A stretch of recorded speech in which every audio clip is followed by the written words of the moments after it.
काम नामुकम्मल होने के बावजूद लाहौर के समनाबाद अंडरपास का इफ्तिताह कर दिया गया। 440 मीटर तवील अंडरपास से रोजाना लाखों गाड़ियां मुस्तफीद होंगी। मजीद बता रहे हैं नबील नकवी। नबील, आगाह कीजिएगा। हाँ जी बिल्कुल आखिर लाहौर के मोड़ समनाबाद पर बनने वाले अंडरपास को आम ट्रैफिक के लिए खोल दिया गया है।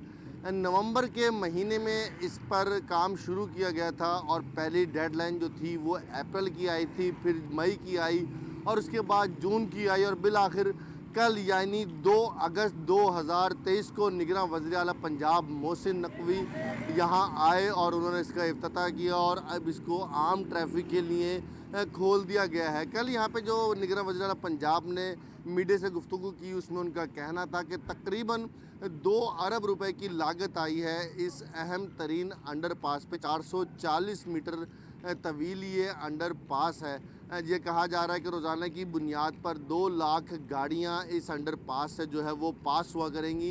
जो इसके साथ के इतराफ़ के रोड हैं यानी गुलशन रावी से समनाबाद जाने वाला जो रोड है या समनाबाद से गुलशन रावी साइड की साइड जाने वाला रोड है वो ताहाल उसमें वहाँ पे जो अभी मुरम्मती काम चल रहा है, ट्रैफिक के लिए नहीं खोला गया है। तो ये कहा जा सकता है कि निगरां वज़ीर आला पंजाब मोहसिन नकवी ने इफ्तिताह करके सिर्फ अंडरपास को आम ट्रैफिक के लिए खोला है। सही, बहुत शुक्रिया नबील, आप तफसीलात से आगाह कर रहे थे।